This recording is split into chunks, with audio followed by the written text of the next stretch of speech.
When I was at university in my second year, we lived in a terraced house. I have a history of vivid and lucid dreams and had just experienced a couple episodes of sleep paralysis. One night, I wake up, I think I did anyway, and I remember staring at the doorway, completely frozen, seeing the shadows of two men there. They were whispering about taking me and discussing whether I was asleep. I remember hearing, "Shh, go back to sleep." It was completely fuzzy and dark, and I was in that very much blurred reality stage of not being able to tell if I was awake properly or not. I eventually chalked it up to sleep paralysis and went back to sleep. I wouldn't have thought twice about it, but the police knocked on our door that afternoon and said that our neighbor had had their house broken into that same night. The real kicker is that at the time, our front door lock was broken and anyone could have come in and left without us knowing. To this day, I really don't know if that was a coincidentally bad night to have a nightmare or a lucky escape. Alright everyone, welcome back to more campfire stories. Today we're going to be reading through some strange, obscure, and disturbing stories from across Reddit. I went out of my way to make sure that this video in particular has way more unsettling stories than we've been used to on the channel in quite a while, and many of these stories actually include articles and news reports essentially verifying that they actually did happen. So yeah, buckle up.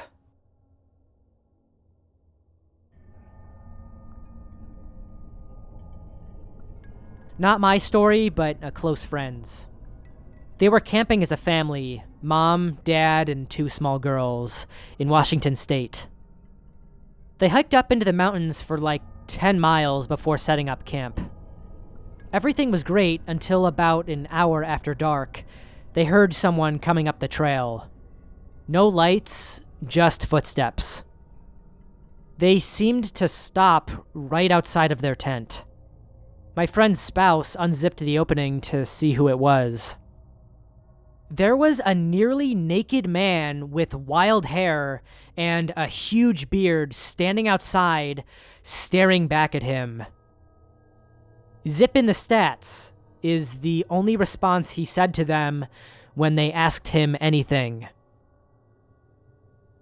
It was too far to hike back to the car in the dark, so they zipped up the tent and basically stayed awake all night while the man sat near the fire pit. At first light, they repacked and hiked back to their car. The man followed them most of the way. They didn't see him do any drugs, and he had nowhere to keep his stash since he was only wearing a fancy cloth. About halfway to the car, he disappeared behind them on the trail.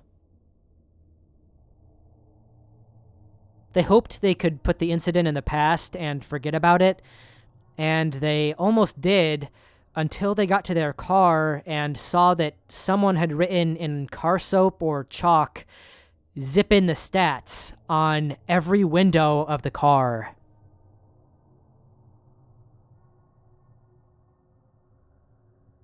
OP would go on to elaborate that the two sisters mentioned in this story were only aged 2 and 4, and that, yes, this man actually did wait outside of the tent all night, despite the fact that the fire had been out basically the entire time. Also, no idea what zip in the stats could possibly mean, but if you guys have any ideas, be sure to drop them in the comments. A friend in college, who was a grad student while I was undergrad, back in the early 2000s, suffered from schizophrenia, but was well controlled on meds. Long story short, his student insurance stopped covering his meds, and he was unable to get in to see a psychiatrist before he ran out. Out of pocket was nearly $1,000 every month. He tried rationing his meds, but declined rapidly, and he and his mom spent 3 days frantically trying to find an inpatient bed in a psych unit that could take him. I know that he was very worried that he would hurt somebody and could feel himself slipping away. On the 4th day, he shot and killed his pregnant wife. He then tried to kill himself, but succeeded only in shooting off his own lower jaw. Thing is, when his head was right, he was such a good guy, and he was so excited to be a dad. It was all he talked about some days. That, and he loved his wife like crazy. Always talked about how out of his league she was and how lucky he was. As far as I know, he's still in jail, still has no lower jaw, and now that he's back on meds, is fully cognizant of what he's done. I can't imagine his grief and guilt. I guess instead of looking for a hospital bed, he should have just gotten himself arrested. Our mental health system in the US, if you can even call it that, is a very bad joke. Edit. He didn't decline in just 3 days. Best I can tell, it was more like 3 weeks. Towards the end, he and his mom were trying to find him that inpatient bed because just restarting meds wasn't going to fix things once he had declined that much. They then link to a news article which essentially confirms the validity of this story.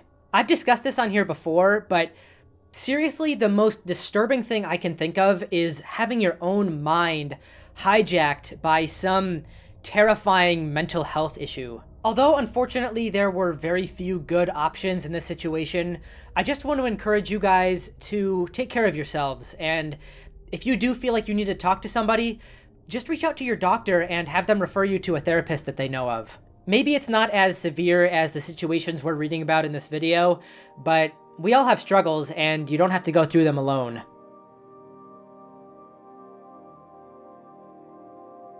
The creepiest thing I've ever heard came from my sister, M, the night after our older sister, D, died. She was in a really bad accident, and it was right on a county line, so there was a huge back and forth about what county was handling it, and we were constantly getting sent to one county and then back again. They had been trying to figure out what the time of death was for the death certificate. Anyways, at like 7 in the morning the next day, M comes downstairs screaming and crying at 21 years old and just absolutely freaking out about a dream she had. It 100% sounded like sleep paralysis. She couldn't move, she couldn't talk, and she couldn't even see D, but she heard her. She was talking about M's baby because she was pregnant, about being so excited to meet her, and other random stuff. But in the background, on loop, she kept saying 8:43 over and over again. Like she was talking over herself, but you could hear the number plain as day. I definitely made fun of her for freaking out and told her it was just sleep paralysis. Yeah, well, guess what time of death was on the death certificate that we got like a week later? 8:43 p.m. We were informed of the accident at like 3 in the morning, so we had no idea the accident happened so early in the evening. We assumed it was much later since it took so long for us to be told about it. I would have disregarded this if it wasn't such a specific number and if we thought it happened earlier in the evening, but we expected like midnight or something at the earliest.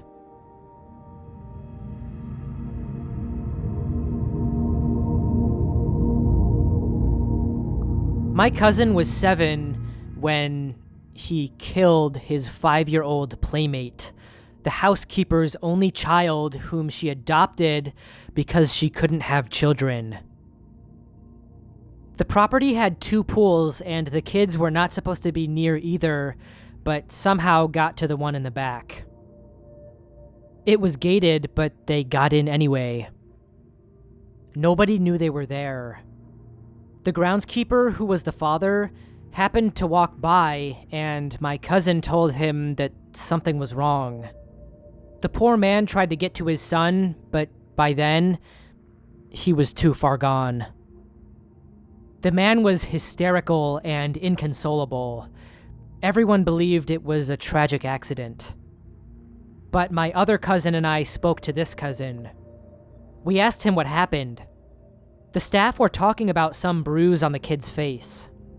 We got him to talk, and he said that the kid was annoying, so he punched him and pushed him in the water when he wouldn't stop crying. We couldn't believe it, so we asked him to tell us again. He stuck to the same story. We told our parents, so they talked to their sister, the cousin's mom. She talked to him and asked him what happened, but the kid clammed up, didn't say a thing. When we asked him again, he told us the same story and reenacted how he punched the little boy. He would never talk to the adults about it. We were teenagers. We don't trust that cousin. He isn't allowed in our houses unless he's with his parents. We don't let him in our cars alone either. Basically, we just don't hang out with him. His mother thinks he was scarred that day, so she dotes on him. Thinks he invented sliced bread, like he's that special.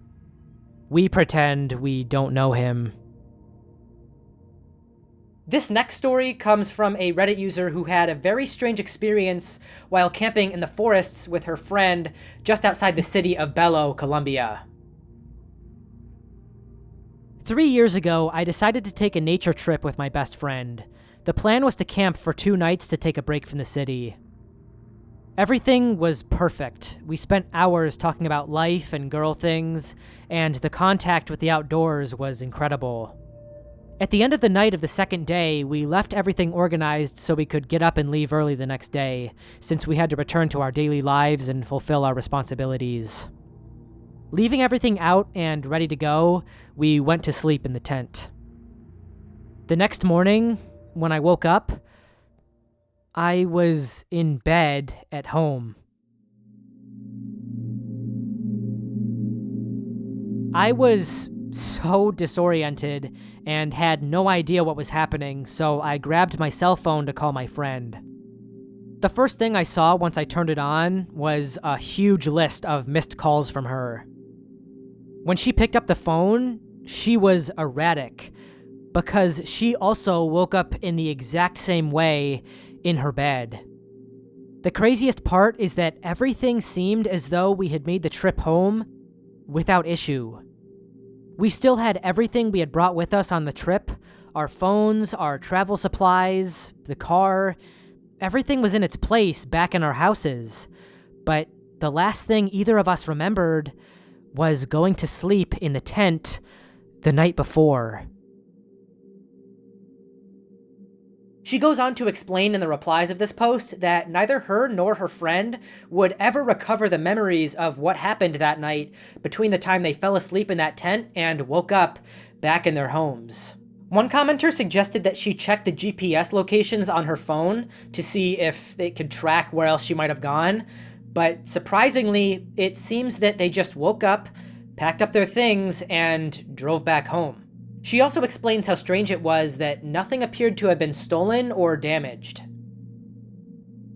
If they had been missing possessions, at least they could have reason to believe they were subdued by robbers or something, but the lack of any malicious intent here makes the situation all the more confusing. This also reminds me of previous cases of dissociative fugue, which we've covered in the past. A condition where a person essentially will wander off, lacking key functions of their memory. Still, I'm finding it very difficult to understand how this could have affected 2 separate people without there having been some sort of outside factor.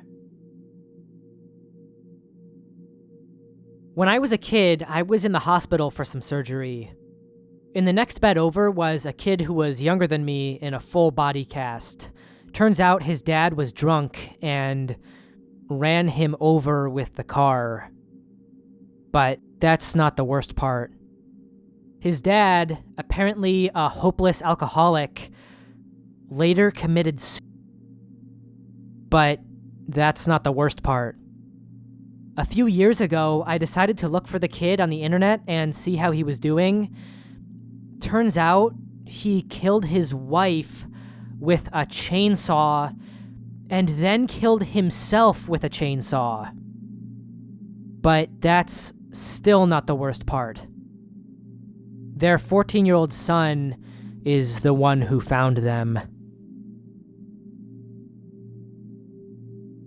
This user then linked to a news report, and yeah, this actually happened. When we were in school, this boy from our class, we were 13 years old or so at the time, was with his two older brothers, and they kidnapped a man. The man was dating their sister, and at that time, people were very protective if you dated their sister. They took him to a petrol station and covered him in petrol. They then took him to a forest and burned him alive. All three brothers went to prison, but since they were minors, I don't think they got that many years. When I was 21 or 22, I bump into the guy from my year in a takeaway, and he tells me he's working at the local supermarket. A few months later, I end up working in that same supermarket, and he comes up to me and says, "Anyone messes with you, let me know." I'm thinking, nah, I don't want them dead in a forest. Guy I went to school with was real calm, very smart, and everyone loved him. He was a gentle person from what I remember. He had lost his mom a couple years before this. She was a nurse, and they found her dead in a hospital room during her shift. Died of unknown causes. Our senior year of high school, dude is a championship wrestler, dominating his grades, and just overall doing good. He lived with his dad, who was a police officer, for years and years. At lunch one day, he left school and came right back. Everything was normal, and the day was finished out. His dad didn't show up for work that evening, and the police department sent someone to go knock on his door. They found the house ransacked, and his dad lying in bed with a single gunshot wound to the head, deceased. Later that night, they called my grandmother in for questioning because she cleaned their house once a week.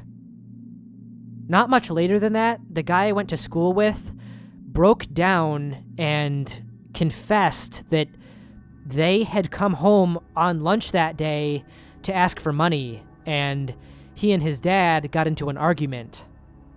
His dad laid down like normal before his shift, and he took his dad's service pistol and shot him.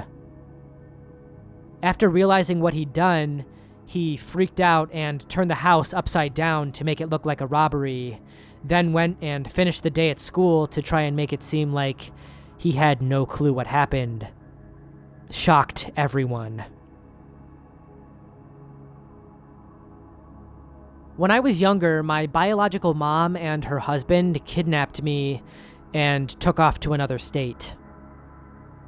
My dad said that he was finally starting to accept that he may never see me again after nearly a year of searching, when one day, while he was on a walk, this young girl came up to him and asked, "Are you looking for a little girl?" He looked at her, confused, and she just turned around and pointed up the block at a group of kids playing and said, "She's right there." He walked closer, past the girl to try to get a better look, and saw me in the group. He turned around to figure out what the little girl's deal was, and she was just gone, without a trace. Turns out my biological mom and her husband had come back to visit family for whatever reason. I used to call BS because the story is just so insane, but throughout the years, it's the one story of my dad's that's never changed. Not one detail. He's told it so many times that I can recite it word for word, and he's always so fucking awestruck when he tells it. Like, I can almost see him racking his brain, searching for the most logical explanation. I was around 2 or 3 when it happened, and I'm now 26. He still can't piece it all together to this day.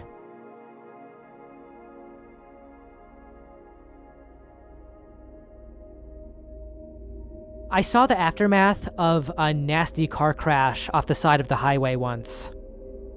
It was a minivan that had managed to flip onto its roof. Multiple occupants had been ejected from the vehicle, and it looked like they were dead. There was a lot of blood, and the way they were positioned screamed, "I'm dead." It was in the middle of the night on a dark stretch of road. It seemed as if the crash had just happened, since there weren't any first responders around. There was just a wrecked vehicle and the bodies. I was a child at the time, and I saw all of this from the passenger side window of my dad's SUV. He slowed down as we drove by the scene because there were pieces of debris in the road that he had to maneuver around. We didn't stop, however, and my dad didn't call the authorities to let them know what had happened. I had been half asleep when we drove up on the wreck, but I was awake enough to take in what I was seeing. I closed my eyes and tried to convince myself that it was a bad dream. But unfortunately, I knew that what I was seeing was real.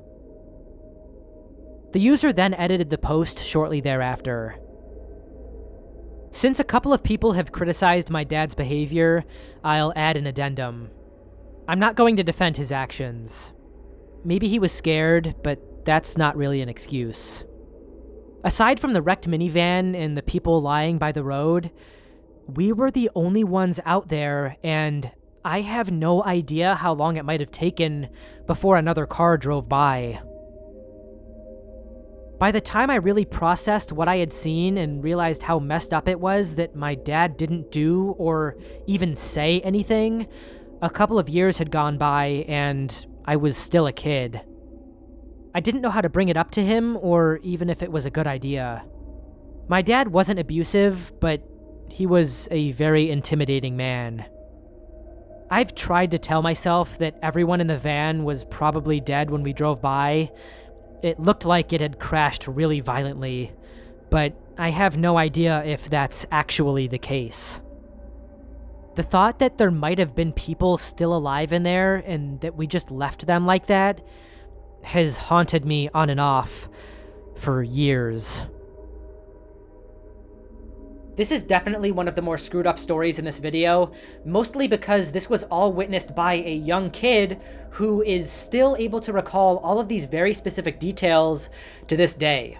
Clearly, it would have been best if this kid didn't witness any of this stuff and if they could have just blown right past the accident, but it seems like all of the different parts were in the road and they had to sort of maneuver through them, giving this kid enough time to witness the tragedy. It's also terrifying to realize that these people might not have been dead, and that even worse, they didn't receive the help that they needed because the family just decided to pass by them. Shortly after my mother passed away, I was going through and organizing her belongings in her room. I was talking out loud as if I were talking to her. There were some boxes with family photo albums I'd been looking for that I hadn't been able to find, and it was really worrying me. I was sitting on the floor and said out loud, "Where did you leave those albums, Mom?" Very slowly, her closet door opened on its own. A slow, creaking movement from nearly totally closed to halfway open.